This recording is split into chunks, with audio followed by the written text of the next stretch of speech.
sallallahu alaihi wa ala ali baitihi sadatil athhar wa ashabihi al-kiramil abrar والتابعين لهم بإحسان ما تعاقب الليل والنهار ثم أما بعد فأوصي نفسي وإياكم أيها المسلمون وأيتها المسلمات بتقوى الله عز وجل رب الأرض والسماوات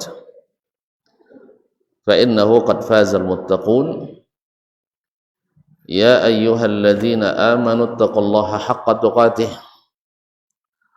ولا تموتن إلا وأنتم مسلمون. معاشر المسلمين الصائمين والصائمات حاضرين حاضرات مشاهدين ومشاهدات alim ulama, nenek mama, tokoh adat, tokoh masyarakat yang bergelar tak disebut gelar, yang tak bergelar tak dipanggil nama, yang saya muliakan, yang saya hormati, yang saya cintai. Adalah suatu nikmat yang besar kita masih diberikan Allah Subhanahu wa taala kesempatan yang besar bertemu dengan bulan yang besar yang hanya diberikan kepada umat yang besar untuk mendapatkan pahala yang besar, sehingga kita beruntung di saat berhitung di padang mahsyar. Semoga hari-hari yang sudah berlalu Allah terima dan simpan dengan serapi-rapinya. Tak perlu kita ungkit-ungkit lagi. So, kalau kita yang simpan, banyak yang rusak. Biarlah dalam simpanan catatan para malaikat. Dan kita berharap semoga hari ini dan hari-hari nanti sampai kita mengakhiri bulan ini dengan hari raya Idul Fitri, kita berharap mudah-mudahan semakin meningkat dan semakin mendapatkan pahala yang berlipat yang Allah tidak batasi. Allah yang tidak batasi, dan Allah sendiri yang akan memberikannya. Mudah-mudahan Allah SWT kuatkan kita dan sabarkan kita untuk sampai ke putaran akhir. Ini baru sepertiga pertama, ada banyak yang berguguran ini. Pada Ramadan tidak berlaku sistem gugur. Ya, tidak berlaku sistem gugur. Ini kompetisi boleh diikuti sampai putaran akhir. Bahkan dihasung semuanya untuk sampai ke putaran akhir.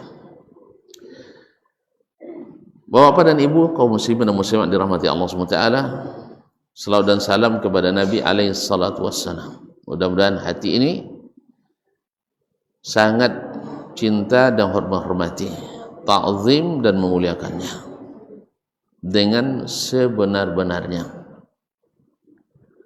sehingga sampai pada sami'na wa ata'na, kami dengar dan kami taat, karena kami sayang, kami cinta. Dan hakikat sayang dan cinta adalah taat dan menurut. Law kunta fi hubbika sadiqan la ata'tahu fa innal muhibba li habibihi muti'u. Kalau benar kau cinta kepadanya, mesti kau taat kepadanya, karena yang mencintai biasanya taat pada yang dicintai. Kaum muslimin, kaum muslimat dirahmati Allah, Ramadan membangkitkan kembali gelora cinta kita kepada Ilahi dan juga kepada Nabi. kita bisa bayangkan bagaimana para sahabat Nabi alaihi salatu wassalam dengan sangat senang dan gembira dan antusias dengan hati berbunga-bunga melihat, bertanya, mengikuti dan meniru Nabi alaihi salatu wassalam dalam puasa dan segala amalan yang mengiringnya. Coba ibu-ibu bayangkan ketika Nabi ikut solat tarawih mengimami jemaah 2 atau 3 malam.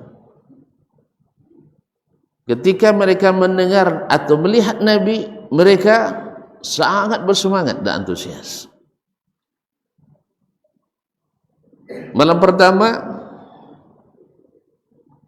banyak yang tidak tahu. Besok orang bercerita. Malam kedua melimpah masjid. Dari lepas solat isya, solat tarawih berhenti pas tengah malam. Jadi jarum itu semuanya menunjuk angka ke atas. Angka berapa? 12. Kalau kita jam berapa selesainya? Pakai tuh jam berapa kita selesai? 9:30. Itu pun sudah mulai nengok siapa imam tadi itu. Lama sekali solatnya ya. Iya. Lama sekali solatnya. Siapa imam tadi? Besok jangan dia lagi. Tapi sahabat Nabi alaihi salatu wassalam solat selesai pas tengah malam. Mereka protes Nabi, ya Rasulullah, kenapa tidak dilanjutkan? Laula nafaltana baqiyata lailatina. Kenapa tidak dilanjutkan sampai menjelang subuh atau menjelang sahur? Allah. Gimana kau? Subhanallah. Kenapa tidak dilanjutkan sampai menjelang sahur? Sampai jam 12 tanggung. Allahu Akbar. Memang beribadah bersama Nabi tak pernah membosankan. Tak pernah membosankan. Kaum muslimin dan muslimat dirahmati Allah SWT, orang-orang beriman. Kaum munafikin kan sudah tereliminasi.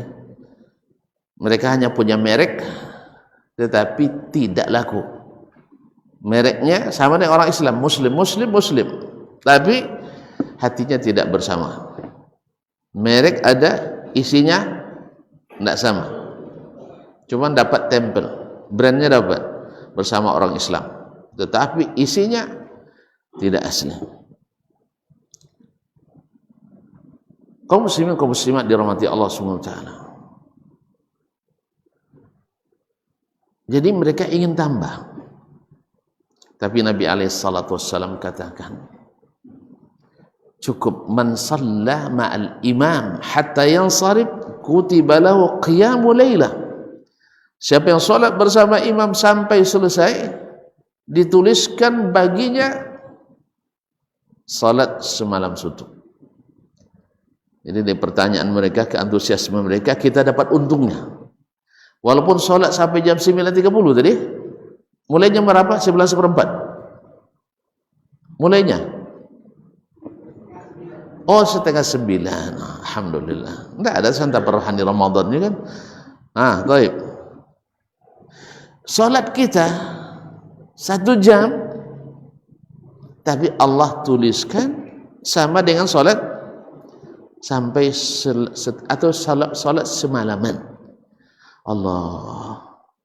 Kaum muslimin, Nabi SAW yang begini mencintai kita, yang ingin kita dapat maksimal, walaupun usaha kita kadang-kadang minimal. Tapi dengan apa? Ikut dia sallallahu alaihi wasallam. Malam ketiga, mereka semakin banyak, semakin ramai, berita semakin viral. Nabi mengimami salat tarawih. Masya Allah, mereka melimpah. tapi Nabi tak keluar. Kenapa? Menurut bayangan tuntut, kenapa dia tak keluar malam itu?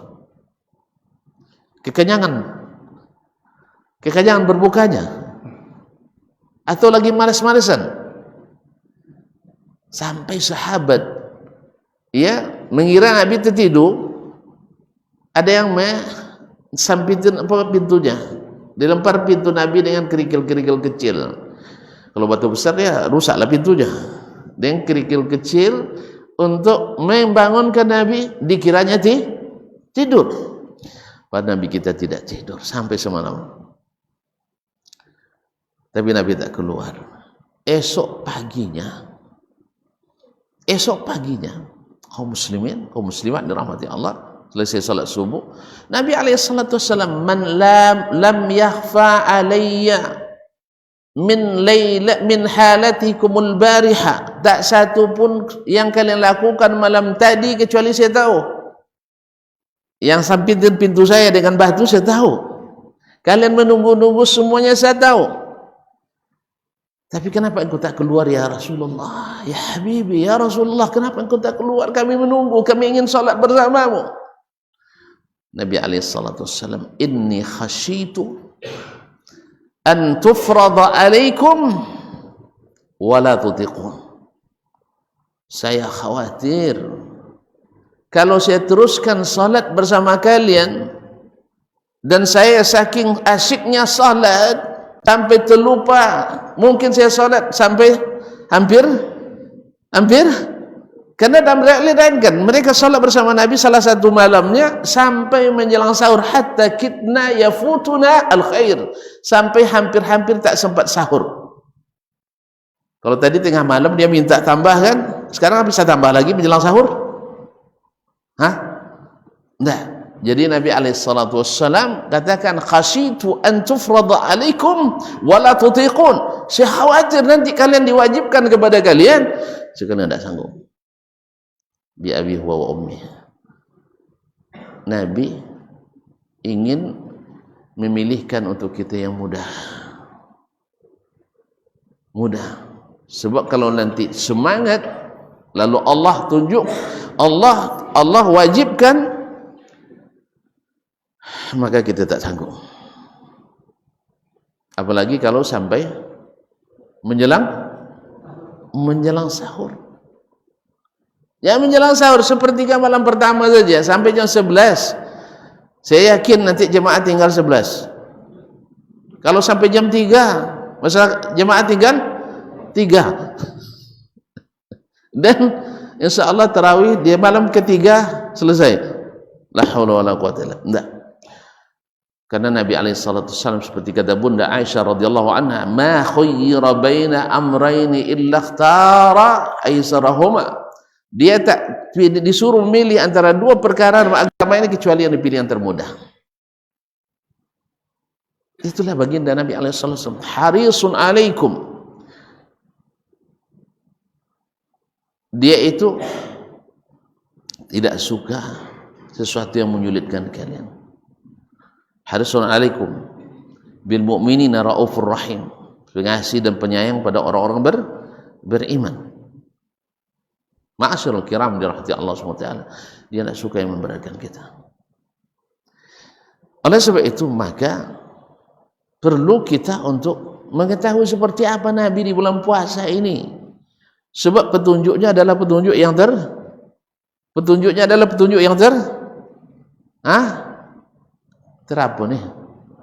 terbaik, terindah, termudah, dan teruji. Terbaik, terindah, teruji dan paripurna. Tidak ada yang bisa melewatinya, tidak ada yang bisa menyamainya apalagi.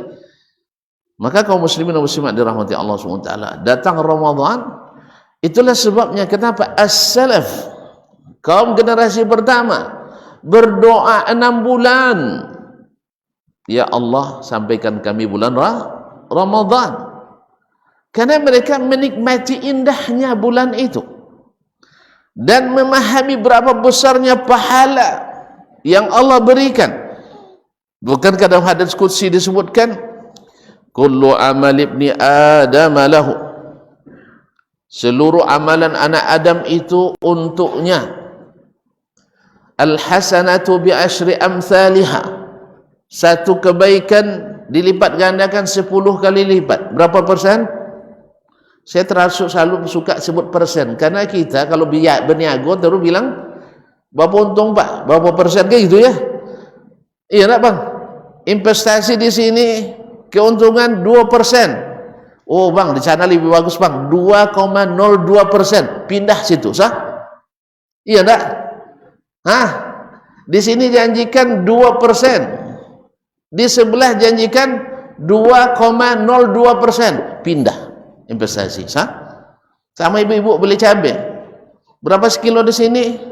80.000. Oh di sana murah, berapa? 79.985 rupiah, 15 rupiah, di dua juga itu ya, dicari juga. Coba ya belanja, beli baju, sah, muter-muter di pasar itu. Di sini berapa sepasang? 350.000. Di sana murah, berapa? 349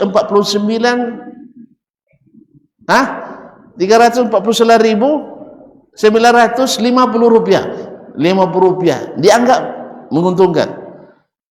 Makanya saya bilang persennya. Coba lihat, al-hasanatu bi asyri amsalihah, satu kebaikan berpahala 10 kali lipat. Berapa persen?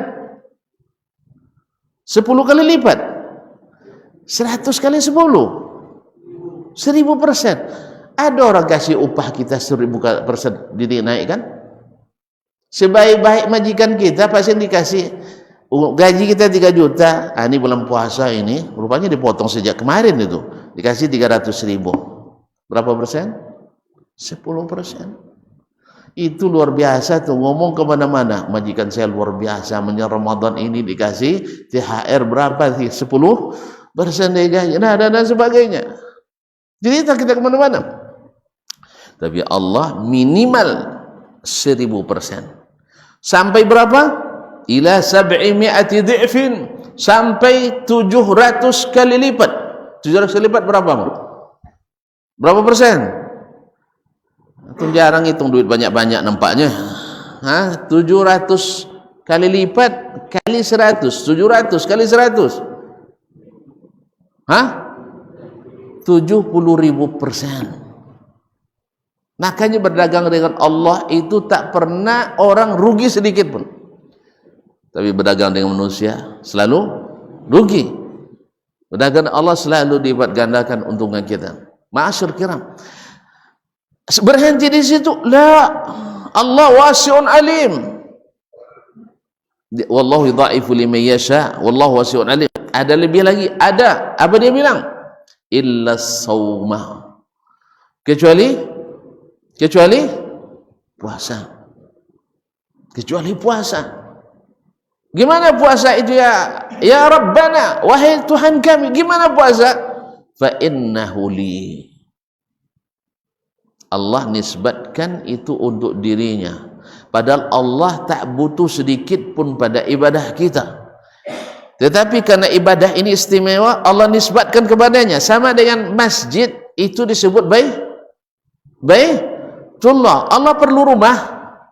Enggak. Apa makna bait? Rumah.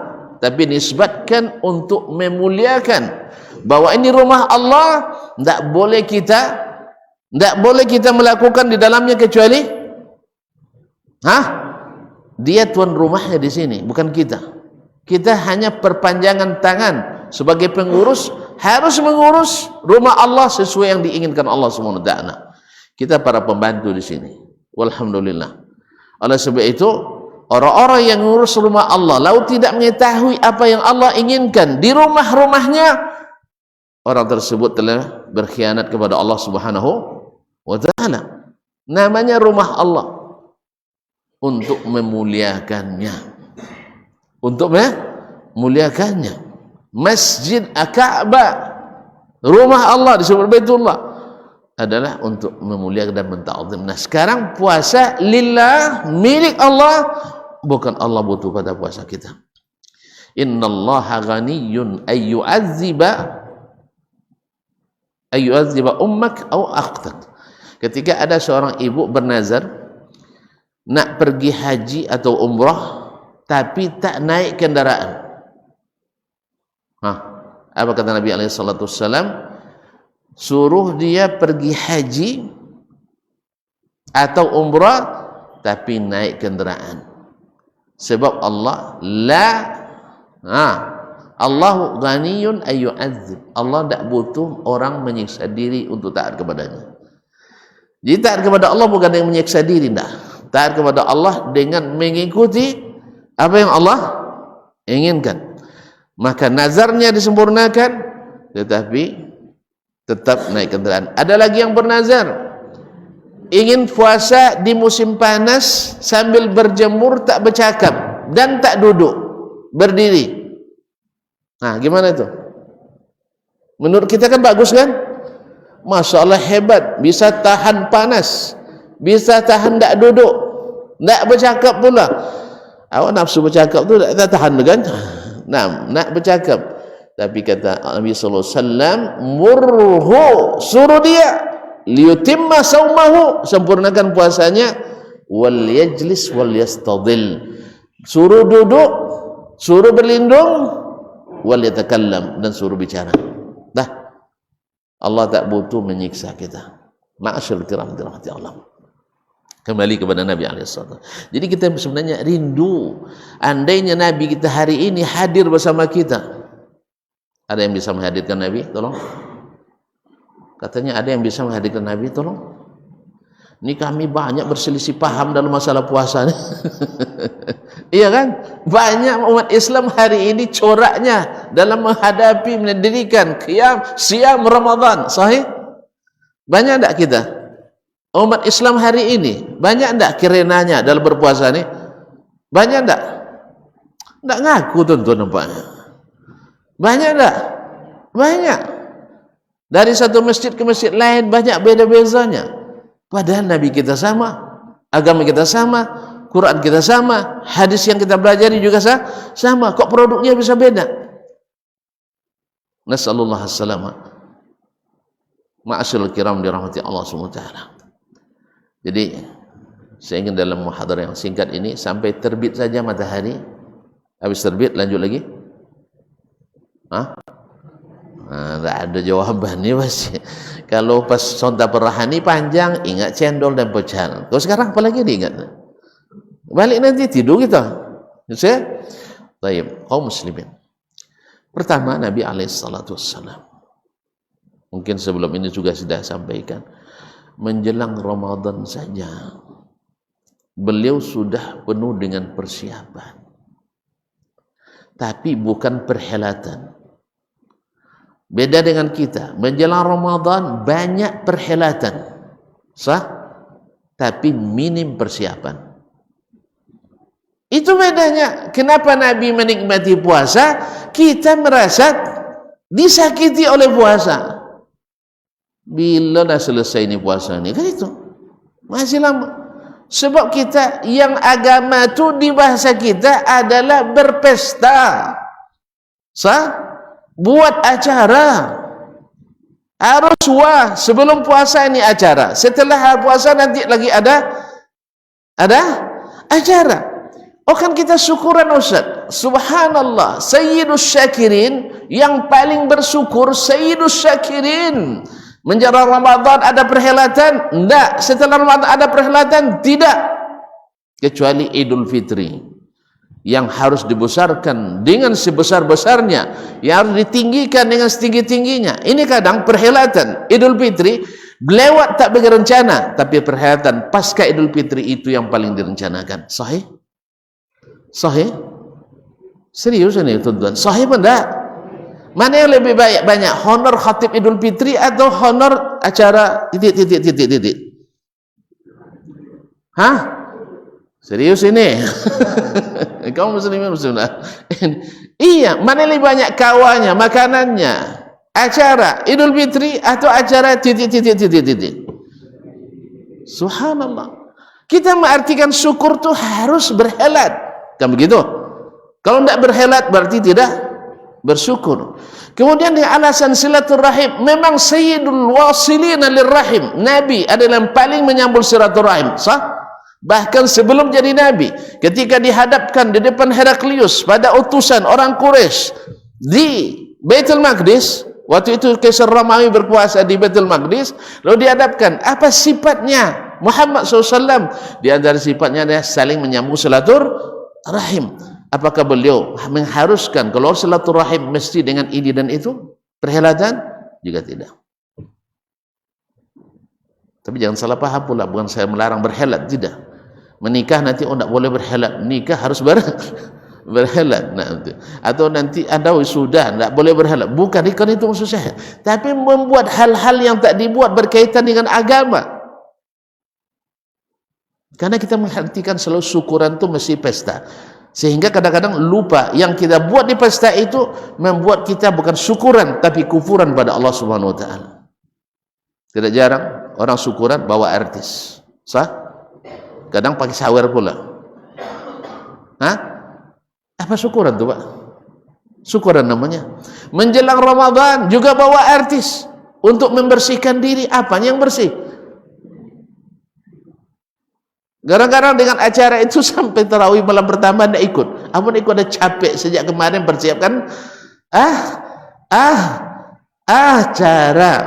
Kaum muslimin muslimat yang dirahmati Allah SWT, jangan masukkan kepentingan dalam masalah agama ini. Agama ini bukan agama kepentingan kita, tapi kepentingan kita kepada Allah Subhanahu wa Ta'ala, bukan duniawi. Ini ukhrawi sifatnya. Maka Nabi SAW dengan apa dia bersiap? Bersiap dengan mulai banyak puasa di bulan Rajab, dan lebih banyak lagi puasa di bulan Sya'ban. Berlatih, pemanasan. Orang kalau nak olahraga, bertanding sehebat apapun, tak ada pemanasan, gimana? Iya, keram kita. Sendi-sendi kita tak terlatih. Demikian juga dengan puasa ni. Jadi Nabi bukan menyiapkan berbagai ragam acara, tidak, tapi fokus pada ibadah ini. Di bulan Rajab mulai banyak puasa, di bulan Sya'ban lebih banyak lagi, sampai-sampai Syahrul Sya'ban disebut di kalangan as-salaf dengan Syahrul Qurra, yaitu bulannya para ahli baca Al-Quran. Kenapa? Di bulan itu mereka melatih untuk banyak baca Quran sambil mengulang-ulang hafalan untuk dibawa solat malam di bulan Ramadan. Karena mereka rata-rata khatam Quran satu bulan itu satu kali solatnya. Memang kita disuruh faqra'u ma tayassara minal Quran, baca yang mudah dari Al-Quran. Maksudnya bukan yang mudah-mudah kita, tidak, tapi yang mudah. Jangan berlebihan, jangan pula nak khatam Al-Quran semalam langsung, ya awak baru taubat sudah itu langsung khatam Quran semalam, so lagi nak tolok lah. Ya, ini orang baru pertama di Ramadan ini baru rajin baca Quran. Saking rajinnya dikhatamnya 10 juz semalam, sehari itu, dari semalam, supaya sekali 3 hari khatam Quran. Saya nak ikut Imam Fulan katanya, dia baru taubat. Jangan, dimulai sedikit-sedikit, karena berat. Karena sunnahnya Nabi SAW, alaikum minal a'mali ma tutiqun, kerjakan amalan yang kalian sanggup. Maka Nabi mulai sedikit-sedikit, habis itu baru diperbanyak sehingga Ramadan terlatih. Ibarat kuda pacunya sudah dikuruskan di bulan Sya'ban, sehingga tak asing lagi. Tiga, tak ada istilah kalau di kampung dulu hari puasa pertama, hari puasa tua. Itu banyak yang condong orang tua. Gara-gara puasa tua condong orang tua tak sanggup puasa. Apa tak sanggup puasa, bayar pidia aja lah Ustaz. Apa sebab? Puasa tua. Iya, memang baru pertama, setahun itu aja baru mulai. Abok mendaki, mobil tak dipanaskan, habis itu mendaki ke Lok 9. Yang dulu bukan sekarang. Kalau 9 sekarang mudah lah. Kalau 9-nya dulu, kelak 4 sampai pelompek kan. Jadi kaum muslimin dan muslimat dirahmati Allah SWT. Atau di Sitinjau Sinyolawi. Tidak dipanaskan mesinnya, langsung bawa di situ digas. Ya, melenguhlah, melolonglah mesinnya. Iya, harus dipanaskan dulu. Ma'asyiral kiram. Kemudian Nabi juga menunjukkan hidayah, menunjukkan sesuatu yang mudah, semua orang bisa melakukannya. Saking gembiranya beliau, dia sebar kepada seluruh kaum muslimin khususnya di Madinah bahwa bulan Ramadan segera datang, bahwa bulan Ramadan segera menjelang.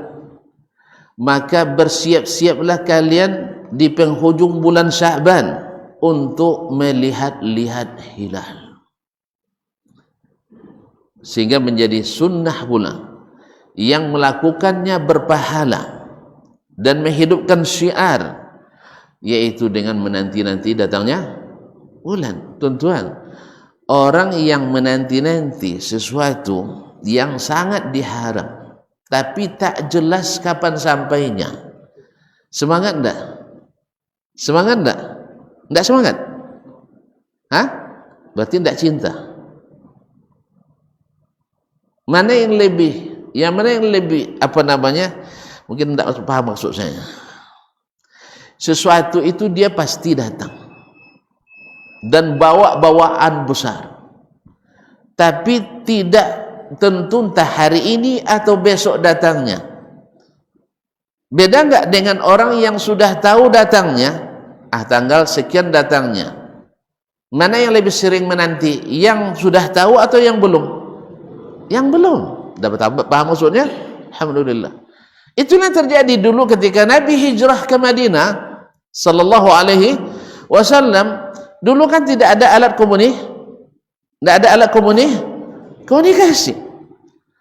Tidak tahu Nabi kapan datang. Setiap hari selama sepekan mereka keluar ke perbatasan kota Madinah, tidak kembali ke rumah kecuali tidak tahan lagi terik matahari. Subhanallah.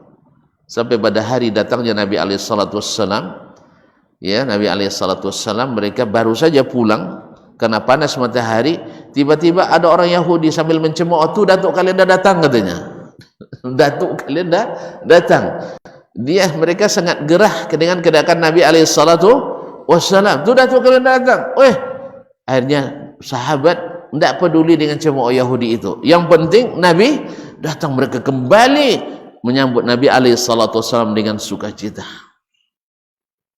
Nah, ini yang diinginkan oleh Nabi SAW. Ada yang menghidupkan taharri al-hilal, untuk melihat datangnya hilal itu, karena ini adalah yang termudah dari segala cara. Lalu para sahabat dan Nabi juga paham bahwa yang namanya hari ada kadang cerah, ada kadang berawan. Ada tempat tinggal, ada yang bisa terlihat, ada yang tidak. Maka Nabi SAW menunjukkan, fa in ghumma alaikum, andainya tidak terlihat karena ada penghalang, fa akmilu iddata sya'bana 30, sempurnakan bilangan bulan 30 hari. Yang ini bisa tidak semua orang melakukannya? Menengok tidak bisa semua orang. Mudah apa tidak menengok? Menengok tidak mudah. Hah? Menengok mudah tu tak? Hah? Payah? Subhanallah. Kalau gitu nongol je lah. Hah? Melihat mudah apa bukan? Kan tengok dengan mata aja. Iya kan? Mudah kan? Lebih mudah. Nah, karena jelas terlihat berarti ada. Kalau tak terlihat berarti tidak. Mudah, semua orang bisa. Masa abang susah bilang, coba tengok Dasmanda datang tu belum? Mudah masuk. Mungkin tak paham juga maksud saya. Abang tak pernah tengok hilal? Tak ya. Maka abang bilang susah.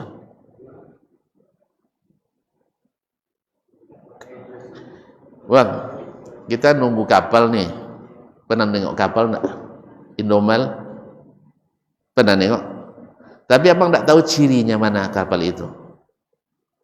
Lalu abang tengok. Sah? Nengok payah tu susah. Nengok aja, payah tu susah. Gampang kan? Nah, cuman apakah itu atau bukan urusan lain lagi. Harus tunjukkan cirinya.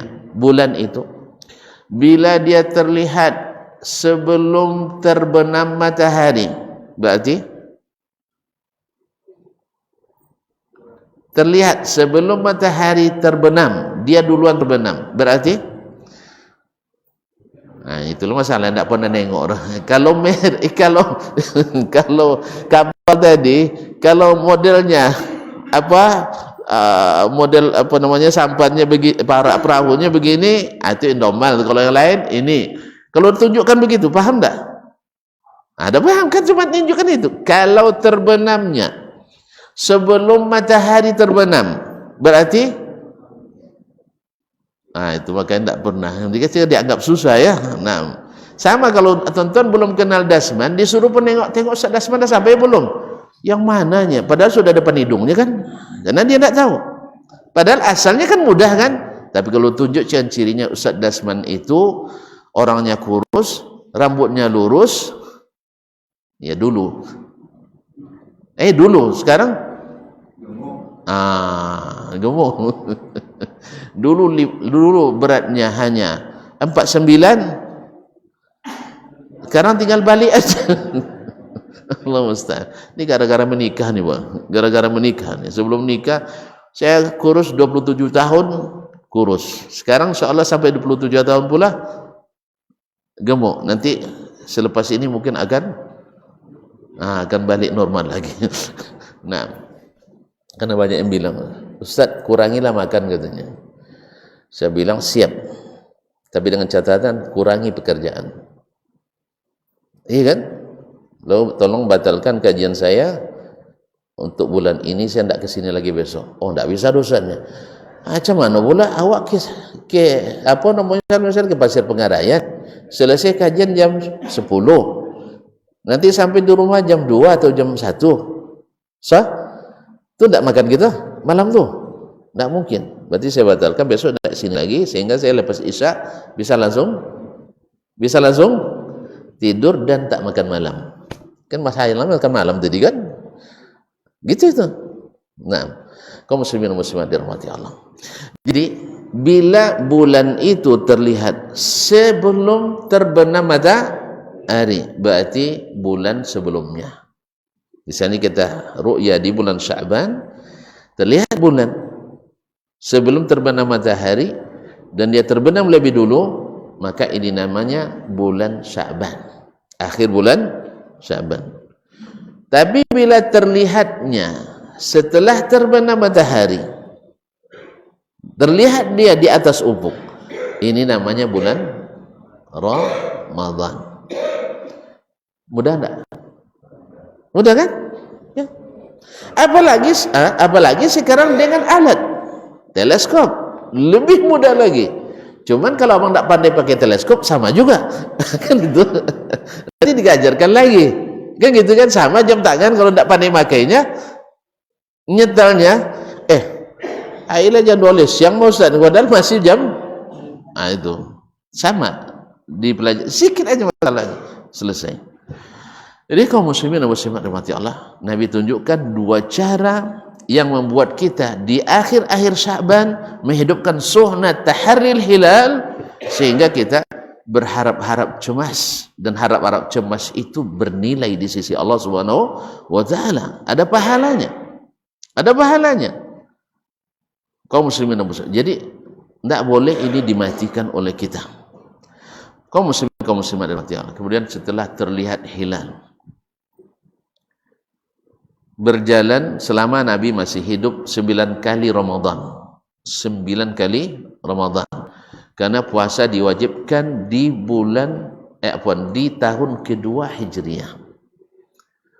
Tahun kedua, 3, 4, 5, 6, 7, 8, 9, 10, 11 Nabi masih puasa. Tahun ke-11 masih puasa. Kenapa enggak? Kenapa tidak puasa?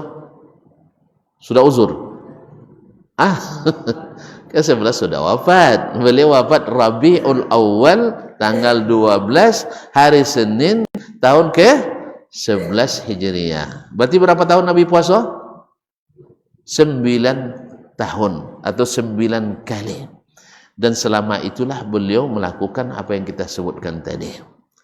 Ma'asyarul kiram, setelah terlihat hilal baiklah oleh Nabi, maka Nabi yang umumkan karena dia sebagai kepalanya.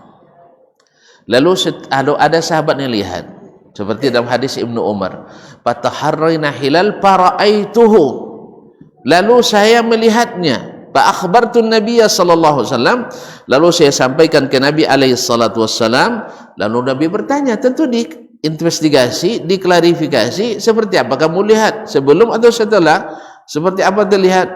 Maka setelah ditunjukkan seperti yang diajarkan, maka kata Nabi SAW, maka Nabi mengumumkan puasa besok. Datang lagi Arabi, orang Arab Badui, musafir, datang ke Madinah. Badan dia mengatakan telah melihat hilal dalam perjalanan tadi. Lalu Nabi SAW bertanya kepada atashhadu an la ilaha illallah, kamu mengucapkan la ilaha illallah? Naam.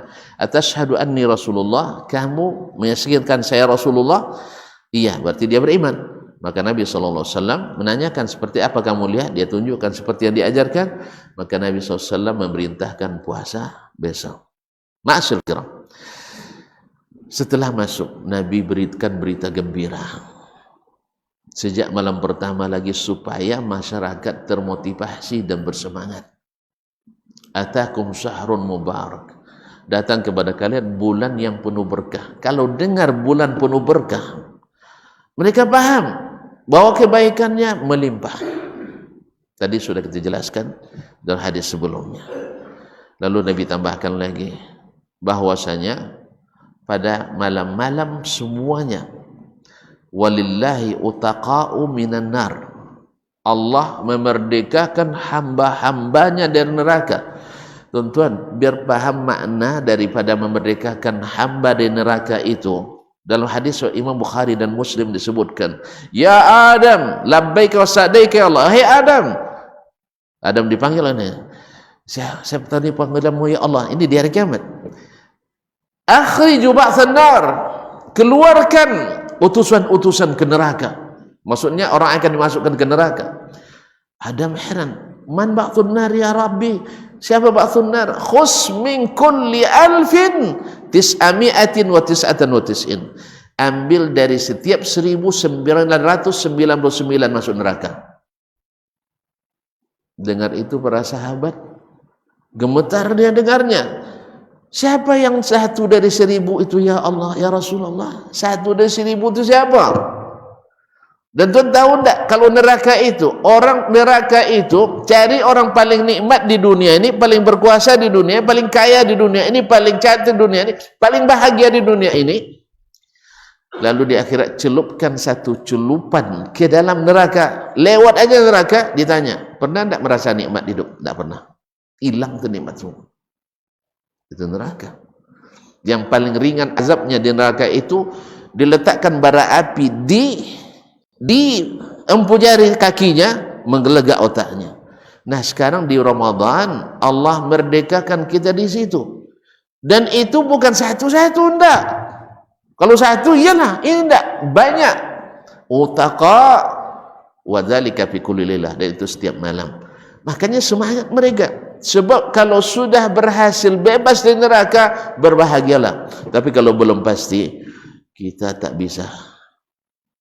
Maka Nabi SAW katakan, lo alimtum ma'alam la dhahikum qalilan wa bakaitum kathiran. Kalau kalian tahu apa yang aku tahu, kalian akan tertawa sedikit, banyak menangis. Ini kata Nabi SAW. Kemudian Nabi tambahkan lagi, wa fihi lailatun khairum min alfi syahrin. Ma'asyarul kiram dirahmati Allah.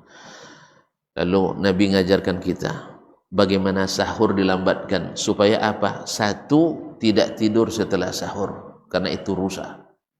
Yang kedua, tidak tidur sebelum sholat subuh, karena kalau tidur sebelum sholat subuh bisa lambat sholat subuhnya.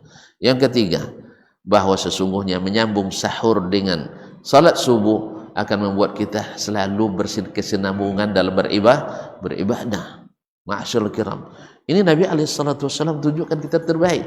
Yang keempat, bahwa lambat sahur tidak cepat lapar. Kalau sahur jam 2, jam 7 dah lapar lagi, karena rumusnya 5 jam perut kita minta diisi. Betul kan? 5 jam minta diisi, bang. Sahih? 5 jam minta diisi. Kalau sahur jam 2, jam 7 dah lapar. Sah? Ma'asyiral kiram dirahmati Allah. Maka Nabi tunjukkan yang barakah, yang baik itu adalah sahur dilambatkan. Demikian pula berbuka dicepatkan, jangan dilambatkan. Tapi jangan azan sebelum masuk waktu. Ini juga harus hati-hati. Muazzin mu'taman. Muazzin itu mu'taman. Saya pesankan kemanapun saya ceramah, saya sebutkan jam digital harus diawasi, karena dia alat dibuat manusia.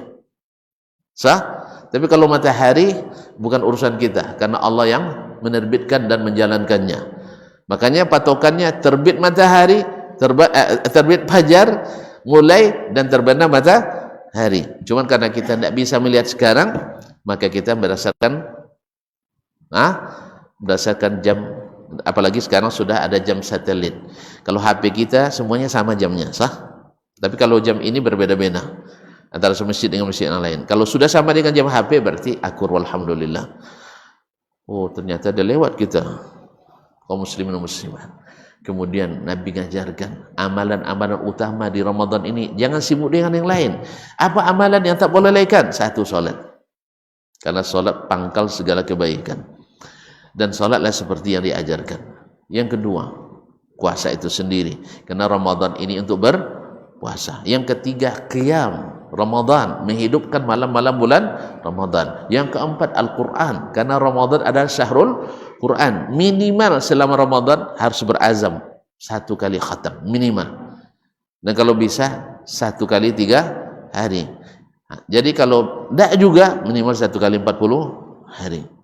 Tapi Ramadan mesti. Yang kelima adalah jangan lupa banyak berdoa, khususnya menjelang berbuka, karena itu adalah paling dikabulkan Allah SWT, atau menjelang sahur.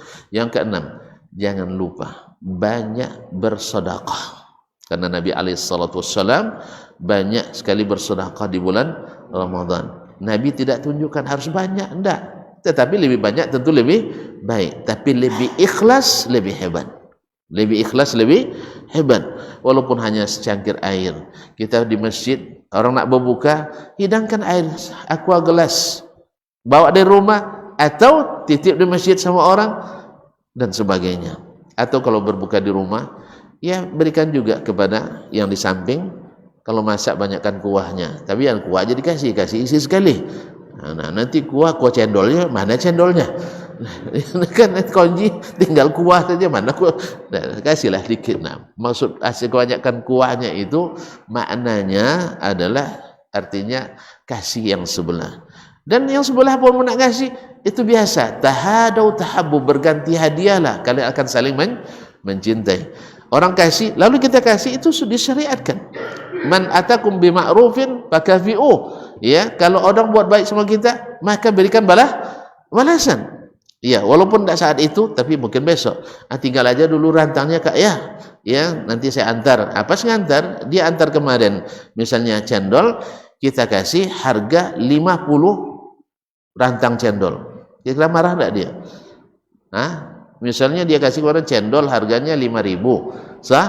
Besok kita isi 50.000. Apakah kalau 5 juta menjelang hari raya? Iya. Kita gantung. Kita untuk masak tidak sempat. Sah, tapi duit ada. Kalau dia cari duit tidak dapat, tapi makanan punya, maka yang punya makanan kasih makanan, yang punya piti antar piti. Saya kira tidak ada yang nolak itu. Ya, kalau dikasih mungkin rendang, kami tidak makan rendang doh, kami sudah asam urat misalkan. Tapi kalau piti tidak ada. Yang gula pun terima, asam urat pun mau, yang jantungan pun tenang. Sah, sampai yang stroke pun tidak nolak. Sah, kalau nampak dia kasih tidak bisa gerak tangan, bisa diangkat tuh. Begitulah lebih kurang kaum muslimin dan muslimat. Karena waktu kita yang terbatas, saya cukup sampai di sini. Ada tanya jawab. Kalau ada tanya ada sambungannya lagi. Ya, dapat saya Pak ya. Nah, terima kasih dan mudah-mudahan apa yang ditunjukkan oleh Nabi alaihissalam menjadi rujukan utama kita. Karena amalan beliau amalan paling besar dan paling utama. Wabillahi taufik. Nah. Assalamualaikum warahmatullahi wabarakatuh. Waalaikumsalam warahmatullahi wabarakatuh. Tadi sangat tertarik terkait dengan persiapan puasa yang disampaikan puasa. Dan ini juga kaitannya dengan keadaan negara kita yang selalu berulang-ulang. Persiapan ini dikaitkan dengan katakanlah naiknya harga, ada inflasi, barang-barang dan semua. Ini sebetulnya ulama Islam sendiri. Kenapa mempersiapkan puasa atau Ramadan dengan kita memperbanyak stok? Sementara pihak-pihak non-muslim dia beli banyak barang, karena dia jual kita beli yang mahal. Jadi disinilah kadang-kadang kita melihatnya sangat sering harga bulan puasa selalu naik, inflasi tinggi, mempengaruhi harga, sehingga akhirnya kita sendiri yang terpuruk. Pertanyaannya, adakah gebrakan-gebrakan para ulama untuk ini, Pak? Bagaimana kita memberantas ini? Karena kalau diharapkan para ekonom sepertinya agak susah. Malah harga tambah naik. Itu yang pertama. Saya jawab yang pertama dulu ya. Baik. Ini sudah ada alarmnya. Baik. Bapak dan Ibu yang saya muliakan. Ini gara-gara paradigma kita. Puasa itu bukan makan. Itu masalahnya. Dan itu terbaca oleh para pegiat ekonomi. Dan sayangnya pemerintah kita, mohon maaf ini terus terang aja, pemerintah kita dalam hal ini juga memanfaatkan, karena di antara mereka bukan ada oknum yang bermain. Jadi ketemulah selera makan kita naik dengan kesempatan mereka untuk dapat pendapatan naik. Oleh sebab itu, mari kita rubah paradigma itu. Bahwa saya makan cukup dengan berbuka dengan kurma. Nanti kurma Arab pula yang laku ya. Itu pula masalahnya. Tapi kita sederhanakan sekali. Ya, tidak ada yang bertambah signifikan. Bertambah untuk memberi sedekah mungkin. Dulu saya beli beras sebulan karena di rumahnya 3 orang. Cukup 2 kantong sebulan misalnya. Sekarang saya beli 10. Lalu yang 8-nya saya serah kepada kerabat, keluarga, dan sebagainya. Itu tidak apa-apa. Kalau ini masalah tidak apa-apa. Tapi kalau kita semua disiapkan untuk kita sendiri. Dulu sebenarnya konsumsi kita susu cukup 2 kaleng, tapi dibeli 10 kaleng. Nanti takut tak kebagian, sah? Akhirnya ketakutan itulah yang dimaafkan orang. Orang susah mengambil kesempatan dalam kesempitan. Apalagi munasabah kita hari ini. Ya baru saja perhelatan demokrasi yang menghabiskan banyak dana. Mungkin ada kesempatan untuk menutupi kekurangan dan sebagainya. Jelas? Ajalah sebab itu sebenarnya kita ini tidak lain, atau pemerintah itu tidak lain kecuali kita juga. Selera kita besar, tentu selera pemerintah kita besar. Kalau kita orangnya berhemat, insya Allah pemerintah ikut berhemat juga. Kalau kita pemurah, nanti mereka juga pemurah. Oleh sebab itu, ayo kita sama-sama untuk merubah paradigma puasa bukan pemborosan, tapi justru penghematan. Allah Ta'ala alam. Ya hukum ekonomi kan berlaku tuh. Apalagi kita ekonominya konvensional. Nah, mungkin akan kalau saya ceritakan akan jauh berbeda dengan kalau yang saya alami. Misal di Arab Saudi, orang di bulan Ramadan itu orang-orang miskin hampir tidak mengeluarkan dana. Sebab apa? Sebelum puasa orang-orang kaya itu kalau dulu berinfaknya 2 kantong sebulan beras, sekarang dinikatkannya di 4. Itu nak beli beras juga lagi, itu 2 aja tidak habis. Dulu susu kaleng isi 600 gram, sekarang pas bulan Ramadan dia bagikan susu 1800 gram, 3 kali lipat. Perlu bagi susu lagi? Dulu tak ada sirup dibagikan, sekarang dibagikan sirup. Dulu gula dibagi ke 5 kilo, Ramadan baginya 10 kilo, awak 5 aja tak habis. Jelas ya? Kacang oats misalnya, dulu di bulan biasa dikasih 2 kaleng yang 400 atau 500 gram. Sekarang dikasih 1 kardus yang isinya 8. Jelas? Jadi beda memang. Kalau kita pedagang kita pada umumnya manfaatkan kita, tapi mereka pedagang-pedagang pada bulan Ramadan memang yang dimanfaatkan orang-orang kayanya, orang miskin sudah tertutupi pada umumnya. Karena semangat infaknya memang berbeda jauh dari kita. Kita semangat alhamdulillah sudah banyak, sudah sangat bersemangat. Itu patut disyukuri dan mudah-mudahan semakin meningkat lagi. Wallahu taala alam. Nah.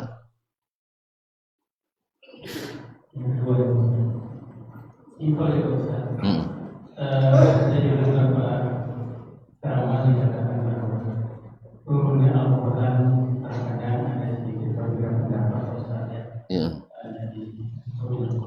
Dan juga ada juga yang mempertanyakan kira-kira Al-Quran yang turun itu apakah berupa 1 juz sampai 30 juz atau Al-Quran yang dimaksud itu Al-Quran yang bagaimana? Mungkin itu terima kasih. Assalamualaikum warahmatullahi wabarakatuh.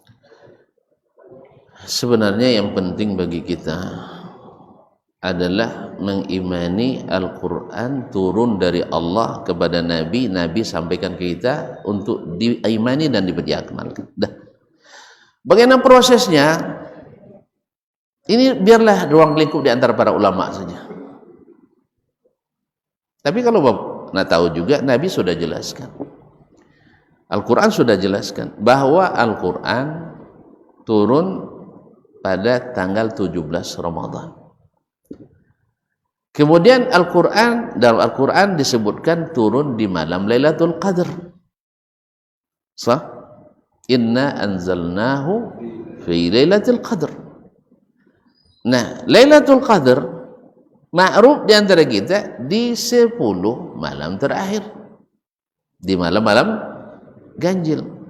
Nah, bagaimana 17? 17 bukan malam-malam terakhir. Sahih? Betul?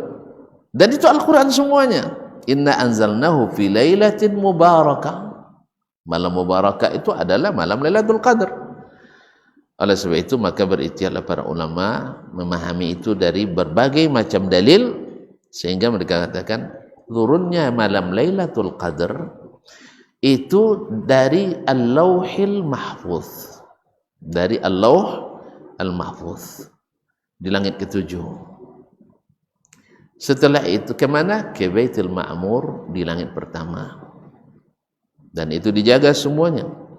Itu sekaligus, itu proses sekaligus. Itu yang turunnya di malam Lailatul Qadar. Maka Lailatul Qadar itu lebih dari malam-malam lainnya, karena dia turun di bulan Ramadan dan turunnya Al-Quran sekaligus dari Allahul Mahfuz ke Baitul Ma'mur. Nah, Baitul Ma'mur itu tahu? Setiap hari dikunjungi oleh 70.000 malaikat. Yang sudah pernah masuk sekali sampai kiamat tak dapat lagi pas masuk. Ya, kalau sekarang dibatasi tonton pergi haji sekali 5 tahun, syukuri aja lah, malaikat aja sekali cuma datang ke Baitul Ma'mur, tak ada protes. Awak memang suka protes. Memang manusia, wa kanal insanu aktsara syai'in jadala. Manusia suka protes. Pak ujung-ujungnya dia juga yang kalah. Karena dia pakai dalih tak pakai dalil. Malaikat enggak. Sekali cuma ya cukup. Dah balik sekali itu tak akan balik lagi, enggak ada waktu lagi, enggak ada tempat lagi. Saking banyaknya malaikat. Kaum muslimin, makanya di langit itu aman, Bang. Sebab malaikatnya tak ada yang tongkol, tak ada yang madah. La ya'sunallaha ma amarahum wa yaf'aluna ma yu'marun. Padahal di bumi ini, mana yang kecil langit daripada bumi? Mana yang besar langit daripada bumi? Besar langit lagi kan? Seluas itu aman, karena mereka semuanya orang-orang taat, tak ada yang protes. Bumi yang sekecil ini Hiruk pikuknya luar biasa. Apa sebab? Banyak yang mengkritik, banyak yang tongko-tongko di sini. Makanya kita di akhirat tuh dihisab nanti. Makanya tadi hadis kata dari 1999, kemana? Kemana? Nah, berarti kesempatan selamat tuh kecil ya saya? Kecil kan? Maka harus kita kejar. Harus kita kejar. Dan ini malam-malam ini. Makanya tak ada boleh berhenti nafas kita sampai hembus nafas terakhir. Allah tak mengazab kita. Cuman semuanya yang mampu kita lakukan. Kan itu kan? Antum tak sanggup solat sampai saya menjelang sahur, ya cukup ikut imam sajalah. Man shallama al-imam hatta yansarif kutiba lahu qiyamu laila. Lalu lepas yang lain baca Quran, zikir dan sebagainya. Dah, kemudian yang 17 Ramadan itu adalah pertama kali turunnya Al-Quran pada Nabi alaihissalatu wassalam dan diturunkan berangsur-angsur. Sudahlah beransur-ansur seperti itu, masih banyak juga yang tidak mau paham. Apalagi yang diturunkan sekaligus. Sekaligus nanti orang kafir di masa Nabi itu bilang apa? Tidak sekaligus itu unji katanya. Gitu dia bilang. Kalau turun sekaligus ada lagi protes. Dia payah banyak nih katanya menghafalnya. Itulah manusia di dunia. Suka protes. Maka kacau. Oleh sebab itu tahanlah diri, jangan segera protes. Ini tidak sikit kebijakan protes, sikit kebijakan demo, sikit demo. Untuk apa? Tak menjadi segala masalah. Yang parahnya lagi ustaz-ustaz dia ikut pula demo sekali. Nah, kaum muslimin, saya selalu umpamakan buya ulama dengan pemerintah seperti ayah dan ibu. Saya bilang, pemerintahnya ayah, tukang buat keputusan dan eksekutornya. Ibu tukang bisiknya, tukang beri masukan. Jangan maju pula ibu yang nanti durhaka anak sama ayah. Ya, ibu memberikan masukan. Nah, tapi kalau sudah beradu ayah sama ibu, apa yang terjadi? Laba bantah ayah jomak, apa yang terjadi? Kacau rumah tangga. Kacau rumah tangga. Anak pun akan pro kontra. Ada pro ibu, ada pro bapak. Yang saya sama maknya, belah maknya. Yang sayang sama ibunya, sama ayahnya, belah ibunya. Akhirnya anak pun berlawan. Ini yang kadang-kadang tidak terpikir oleh para petinggi kita, baik di pemerintahan maupun di lembaga ulama. Harusnya mereka itu saling bersinergi, saling menghormati. Ulama menghormati pemerintah, pemerintah menghormati ulama. Apa? Saya tahu sebabnya Pak, mohon maaf. Sebabnya adalah rujukan kita itu masalah. Perkiraan dan perasaan. Tapi kalau rujukannya Al-Quran sudah jelas. Taat pada waliul amri, jelas. Taat pada ulama, jelas. Setelah itu bila pertentangan keduanya, itu ijma' para ulama sendiri ijma'. Bila masalah ijtihad, ingat masalah ijtihad yang tidak ada dalil yang sharih dalam masalah itu, tidak jelas dalilnya, hanya sifatnya ijtihad, pemahaman. Bila bertentangan pemerintah dengan ulama, dahulukan pemerintah. Dah jelas, itu pendapat ulama ijma'. Ini sudah jelas dalilnya, masih juga ditentang pemerintahnya. Itu masalah kita. Kan dah jelas dalilnya, masih tentang juga pemerintah. Ini masalah kita. Kalau itu tak akan ada penyelesaian. Makanya mohon maaf, terpaksa juga saya sampaikan, walaupun terkesan mungkin membela-bela, tidak. Begitulah istimewanya kalau di Arab Saudi itu misalnya, dasarnya Al-Quran dan hadis. Bila ulama berfatwa masalah agama, semua ulama yang lain ikut, karena muftinya mengatakan itu. Walaupun tak sependapat, walaupun tidak sependapat. Kenapa? Menyatukan suara itu lebih baik daripada menunjukkan kehebatan kita. Kalau pemerintah sudah mengatakan aturan dan tidak bertentangan dengan syariat, sifatnya jihad, ada ulama tidak setuju, mereka tak protes lagi, walaupun tidak sependapat. Tapi kalau sudah Al-Quran dan hadis jelas terang ditentang oleh pemerintah, mereka pasang badan. Iya, cuman dengan cara yang syar'i juga. Datang, duduk berdua, 4 mata, sampaikan. Dia terima, alhamdulillah. Kalau tidak, sudah selesai kewajiban. Terus kenapa tidak diumumkan? Kalau diumumkan nanti, tidak ada baiknya. Tidak ada baiknya. Diterima nasihat ulama oleh pemerintah, dikira yang tidak setuju dengan ulama, gara-gara si fulan loyo aja pemerintah ini katanya. Kalau tak diterima lebih parah lagi. Dasar pemerintah tongkau, tidak mau ngikut nasihat ulama. Makanya Islam mengajarkan tidak dengan frontal, tidak dengan berdemo, tapi dengan menyampaikan nasihat. Kalau tidak demo, tidak sampai. Pertama, menyampaikan itu kan tidak wajib ain bagi semua orang. Yang kedua, tidak mungkin gara-gara kita tidak bisa lalu menghalalkan sesuatu yang tidak dianjurkan. Wallahu musta'an. Ala kulli hal. Sudah jelas semua ya? Dah. Jadi ada turun sekaligus, ada turun beransur. Nah, sekarang mungkin saya tanya lagi. Tapi nantilah, nanti panjang lagi masalahnya. Iya kan? Kan Al-Quran turun dari mana? Turun dari mana? Iya, kalau turun dari mana? Dari atas. Siapa yang turunkan? Siapa yang turunkan? Allah. Berarti Allah di mana? Itu yang gitu aja tidak jelas bagi kita. Masih berdebat panjang kita. Allah menurunkan Al-Quran. Yang namanya turun, saya datanya dari berbagai negara. Bahasa Cina saya tanya, bahasa Afrika saya tanya, bahasa Filipina saya tanya, bahasa Thailand, bahasa Amerika Latin saya tanya. Turun tuh ada nggak yang bukan dari atas? Nggak ada katanya. Berarti turun dari atas. Yang menurunkan siapa? Allah. Berarti Allah di mana? Oh ya, nggak boleh kan? Kan lucu nih. Ini peringatan nuzul Quran nanti itu. Dia bilangnya turun dari atas. Tapi ketika tanya, di mana yang menurunkannya? Tidak bertempat.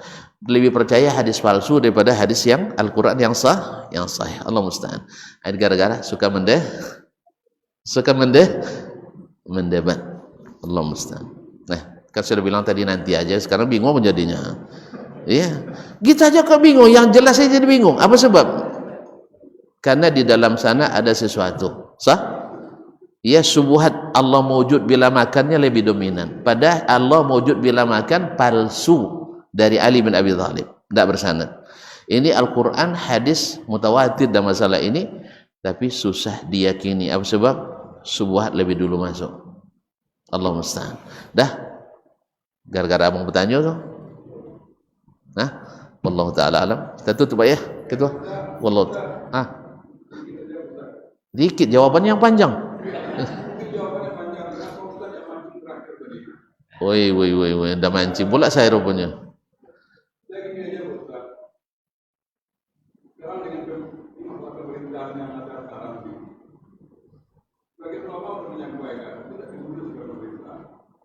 Ulama di dunia ada pula ulama yang ngomong. Dia mungkin secara syar'i kata Ustaz. Dia tahu ini tidak betul, tapi dia diam. Pernah ulama syar'i ini menyampaikan ke pemerintah kerja kalian ini tidak betul nih. Sementara hanya protes. Ulama yang sudah menyampaikan tidak digubris, ulama keras. Nah, ulama ini berantem sama ulama yang syar'i tadi. Ini mohon berikutnya. Kan sudah dibilang oleh Nabi SAW, man kana ladaihi li amiri syai'un fal ya'khuz biyadihi wal yakhlu bihi.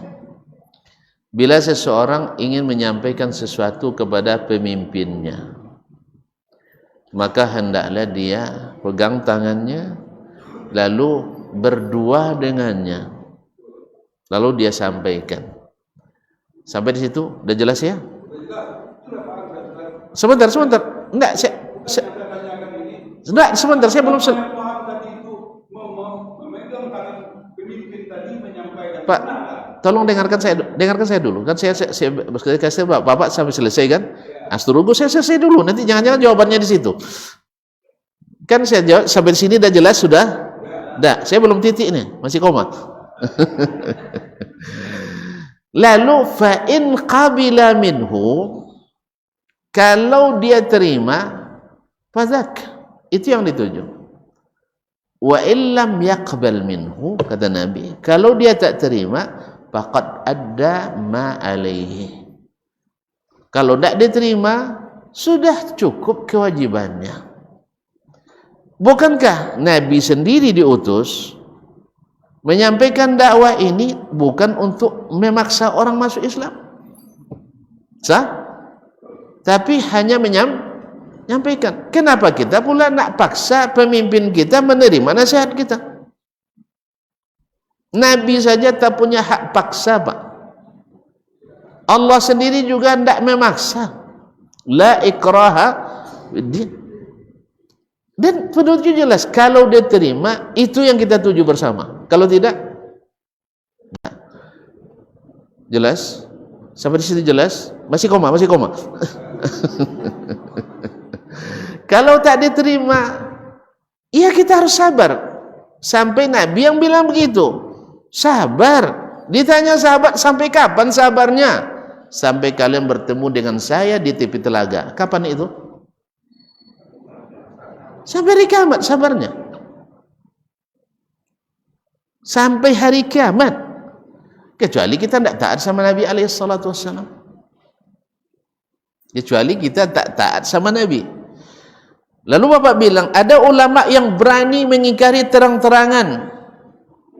Berani tak berani itu bukan masalah. Yang masalahnya cara yang dia gunakan syar'i atau tidak. Ada ulama yang membolehkan ustaz. Kita tanya lagi, yang membolehkan pakai dalil atau pakai apa? Hah? Iya, dalilnya apa? Kalau kita kan sepakat dalil Al-Quran, Sunnah, Ijma'. Ada dalilnya enggak? Soal membolehkan, jangankan untuk itu, yang haram saja banyak yang dihalalkan orang. Ini baru saya dengar lagi dari seorang syekh besar dari Timur Tengah, dari M. Dia bilang surga bukan hanya untuk orang Islam. Yahudi berhak masuk surga, Nasrani berhak masuk surga. Innalillah. Mantan mufti besar, dianggap ulama besar. Mau tahu orangnya? Tidak usah. Tapi yang jelas ini batil atau tidak? Jelas. Kalau masalah ada yang bolehkan, kita tuntut dalilnya mana. Kalau soal ijtihad orang pasti banyak, saya yakin itu. Kalau tanya nanti orang bekerja bangunan boleh tidak puasa, banyak yang boleh kan tidak. Akhirnya banyak yang pas Ramadan jadi kerja bangunan aja dia. Apa sebab ada fatwa tidak boleh tidak puasa. Akhirnya sopir outlet pun nanti tidak puasa, apa tidak tahan lagi Ustaz katanya.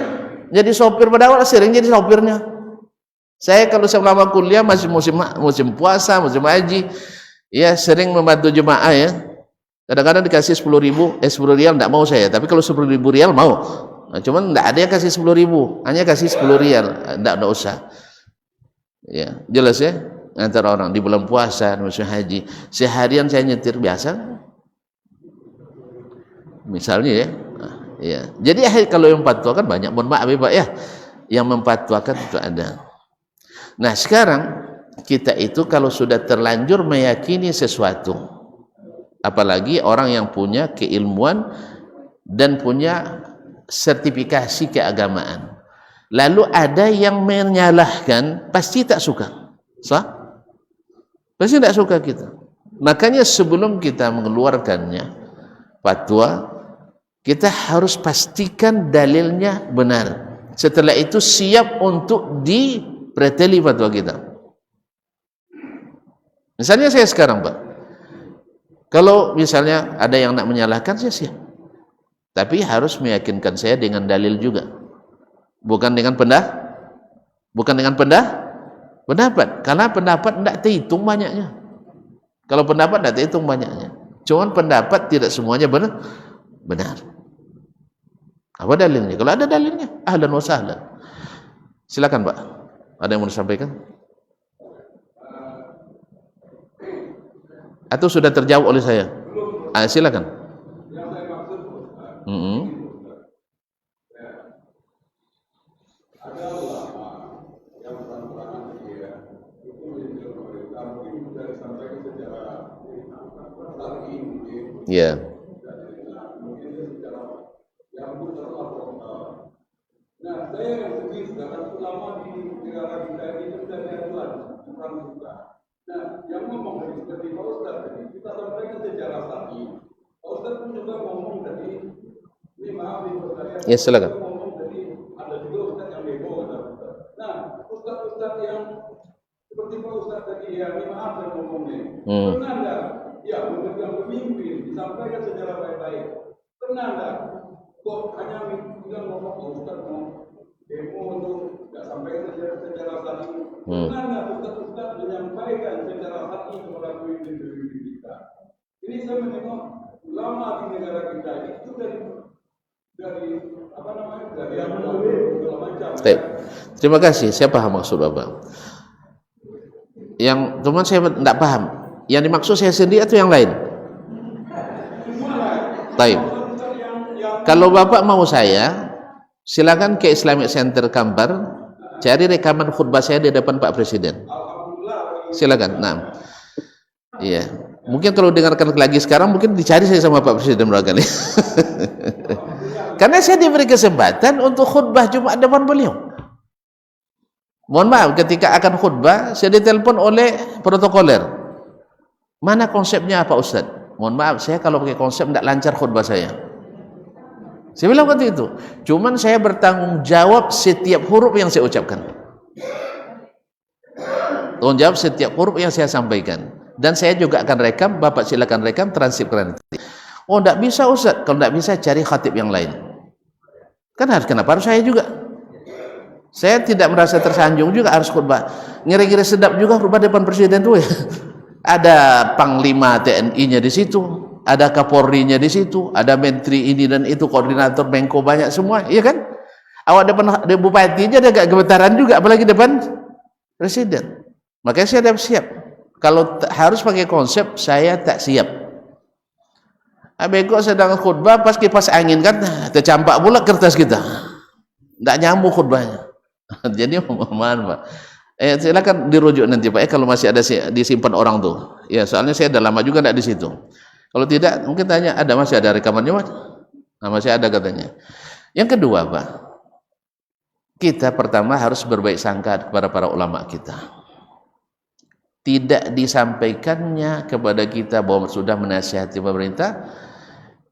Tadi saya katakan, tidak ada kewajiban bagi ulama yang menasihati pemerintah untuk menyampaikan kepada khalayak ramai. Tidak ada kewajiban. Syekh Ibnu Utsaimin ditanya, didesak seperti tadi. Saya pernah menasihati raja tuh nyonya. Kan dia? Iya, pernah nggak dia menasihati raja? Saya yakin sering menasihati. Kenapa? Satu, raja sering datang ke rumah beliau sendiri. Datang ke rumah beliau, waktu itu rumahnya masih berlantai tanah Pak.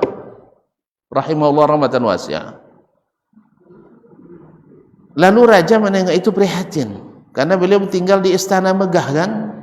Lalu tawarkan, Syekh, saya buatkanlah rumah untuk Syekh. Saya langsung bilang, maaf tuanku, baginda, saya sudah siapkan rumah di Nasiriyah. Ada sebuah lokasi namanya Nasiriyah di Qasim itu. Mendengar itu, nyamanlah rasanya raja, karena beliau sudah menyiapkan rumah. Setelah raja pergi, muridnya bilang, Syekh, kami tidak tahu Syekh bikin rumah di Nasiriyah. Dia bilang, bukankah situ nanti saya dimakamkan? Rupanya pemakaman di situ. Itu rumah yang beliau maksudkan Pak. Nah, kalau orang seperti ini, apakah Bapak tak sudi berbaik sangka kepadanya? Yang membuat kita terkunci lisan itu karena apa? Datang bawa proposal. Sahih? Saya juga kenal seorang ustadz, Pak, tamat Ummul Qura Mekah, dulu jadi penasihat pribadi presiden yang sebelum ini. Dia ceritakan ke saya kedekatannya, pertama kali diundang ke istana, pas mau pulang dikasih amplopnya tidak cukup tebal karena isinya dolar, dibuka hanya 10.000 dolar sekali ceramah. Banyak, Pak. Cobalah buat untuk saya 10.000. Bisa tidak dibuat 10.000 untuk saya sekarang? Biar tahu berani saya nolak atau tidak.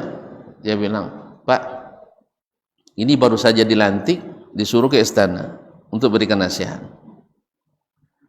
Jadi bilang, Pak, Bapak mau lagi tidak saya datang ke sini?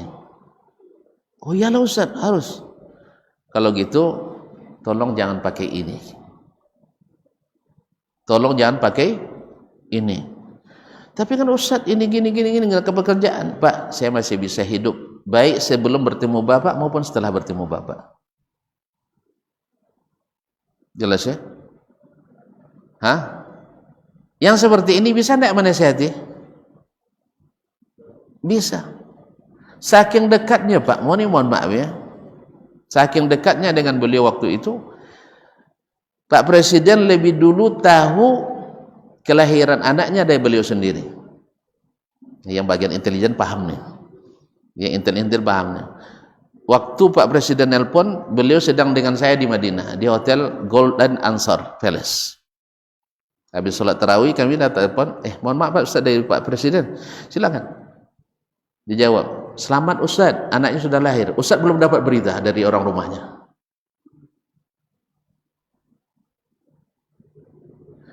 Jadi orang-orang seperti ini di antara para ustaz, para ulama, insya Allah ada Pak. Kan tidak mesti rame-rame kan? Kan masih rame-rame. Nah, jadi oleh sebab itu kepada para ulama kita wajib berbaik sangka. Sebagaimana juga pada pemerintah kita juga berbaik sangka. Nah, kalau mereka terima, alhamdulillah. Kalau tidak, kewajiban sudah. Kalau Bapak suruh yang nasihati, coba buatkan saya tiket untuk bisa masuk ke beliau. Tapi saya dengan beliau saja, dengan orang lain. Insya Allah saya nasihati. Bisa?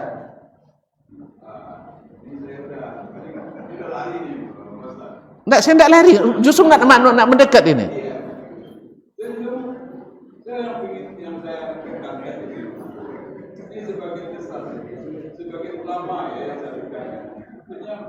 Ada ulama nanti yang protes, ada ulama yang apa nanti, dia ngomong itu bukan jalannya.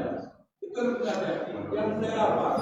Ulama yang beriman ini nasihat. Sementara dia tidak pernah. Dia ini yang mungkin saya berpersangka dulu kita minta maaf ya, minta maaf dan semua. Ya mungkin sebagai ulama bisa menasihati itu. Tapi dia ngomong nasihati. Sementara dia tidak pernah untuk menasihati. Itu yang saya maksud. Pak, berarti Bapak masih berburuk sangka juga. Iya, Bapak bersangka. Kan tadi saya katakan, Syekh ditanya, pernah tidak saya menasihati?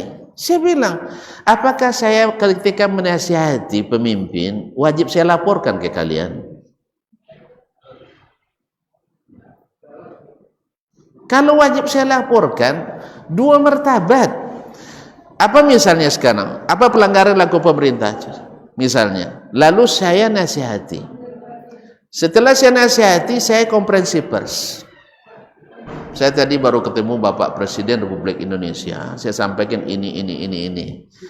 Lalu dipantau oleh masyarakat, sah? Sahih? Lalu diikutinya. Yang pro dengan ulama banyak, yang anti ulama juga banyak, sah? Sahih? Ketika pemerintah ikut apa kata ulama ini, akan terbangun presiden buruk. Mau saja diatur oleh seorang Ustadz Dasman. Siapa Dasman itu? Padahal bukan karena ikut Dasman.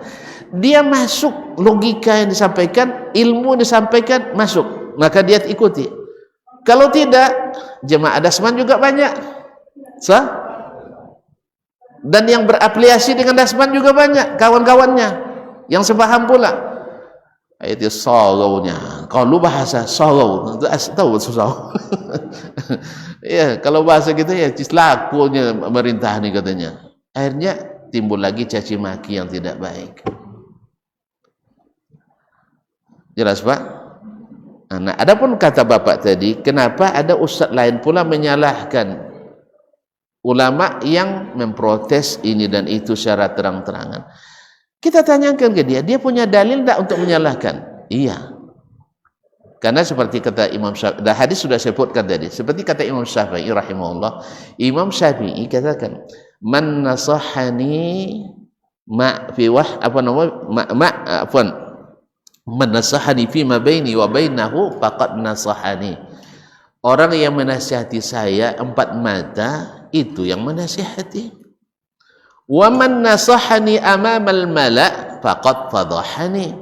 Yang menasihati saya depan orang ramai itu bukan menasihati, tapi buka aib saya. Itu buka aib saya, bukan menasihati. Kalau hanya seorang Imam Syafi'i yang membawa nama pribadi, tidak siap dinasihati depan orang ramai, apalagi di depan penguasa yang punya hak eksekusi. Dia punya tentara Pak, dia panglima tertinggi angkatan bersenjata. Dia punya perangkat yang bisa membuat kita tak terlihat. Bisa hilang kapan saja, bisa hilang. Tentu akan lebih beradab kita membuka aibnya depan umum. Orang dia bapak aja sendiri sekarang kalau salah, mau tidak saya nasihati depan umum sekarang? Kan tidak juga kan? Saya sama. Padahal saya tidak punya kuasa apa-apa. Mungkin nanti kalau saya nasihati orang depan ramai, paling nanti jatuh ke dalam air mata. Nah, ibu hati kan, masa depan orang ramai disebutkan kelemahan kita. Tapi kalau pemerintah beda. Untung-untunglah kalau pemaaf kan. Nah, silakan Pak. Saya ingat pada waktu zaman Pak. Ya silakan. Asas Pancasila. Pak mengatakan semuanya berdasarkan Pancasila. Semuanya harus sama. Tapi saya ingat sejarah akhir Pak Rudi, PP Muhammadiyah, bakat berbakar. Alhamdulillah, jazakallah khairan. Diterima oleh Soeharto rahimahullah. Muhammadiyah berakidah Islam dan berdasarkan. Jamil, mumtaz. Jadi betul kita dapat mendapatkan ayat itu, tapi apa diterima kalau sekarang kita Allah. Iya. Ya intinya kewajiban itu tetap ada. Yang punya kesempatan dekat mesti melaksanakannya. Yang tak punya akses berdoa supaya ada kesempatan. Tidak ada kesempatan, dia doakan kebaikan. Itu yang diajarkan oleh Nabi Shallallahu Alaihi Wasallam. Dan ini yang diajarkan oleh para ulama kita terdahulu. Wabillahi taufiq. Berat menerimanya. Sama saja, tidak semua pendapat bisa kita terima. Bahkan hadis Nabi saja susah kadang-kadang kita terima. Ayat Quran susah kita terima, kecuali Allah bukakan hati kita. Hidayah tadi. Sama, Umar diusulkan ke Abu Bakar usulan, tidak langsung diterima oleh Abu Bakar kan? Ketika Abu Bakar memerangi pasukan murtad, orang yang tak bayar zakat, Abu Bakar tidak langsung terima.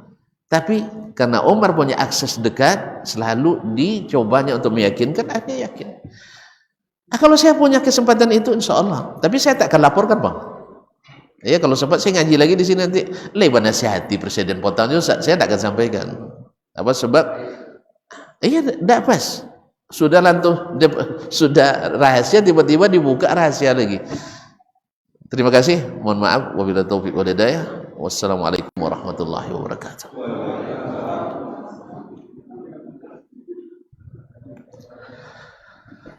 Masya Allah. Barometer amal kita saleh tak salehnya di salat kita. Bila salat kita ikhlas dan sesuai dengan sunnah Nabi SAW, maka insya Allah amalan yang lain mengikuti. Ini aktivitas ini membantu saya di akhirat atau akan menyulitkan saya di akhirat. Kalau seandainya perbuatan itu ternyata akan menyulitkan kita di akhirat kelak, tinggalkan perbuatan itu. Anta ni'mal jund. Kamu adalah sebaik-baik prajurit. Coba lihat. Kamu adalah sebaik-baik prajurit. maka tujuannya adalah menghancurkan kehidupan rumah tangga.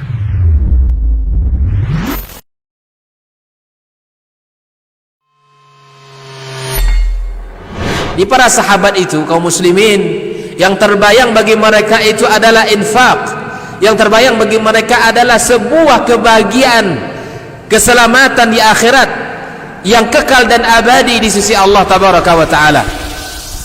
Semua kita boleh klaim sekarang. Kamu cinta Nabi? Cinta Ustaz. Cinta Nabi? Cinta Ustaz. Termasuk saya. Cinta Nabi? Cinta. Kapan tahunya? Besok di akhirat. Maka apa kata Nabi sallallahu alaihi wasallam? Amalur rajuli biyadih. Penghasilan yang terbaik adalah pekerjaan yang dilakukan oleh seseorang dengan tangannya sendiri. Wa kullu bai'in mabrur. Dan setiap jual beli yang mabrur. Ini aktivitas ini membantu saya di akhirat atau akan menyulitkan saya di akhirat. Kalau seandainya perbuatan itu ternyata akan menyulitkan kita di akhirat kelak, tinggalkan perbuatan itu.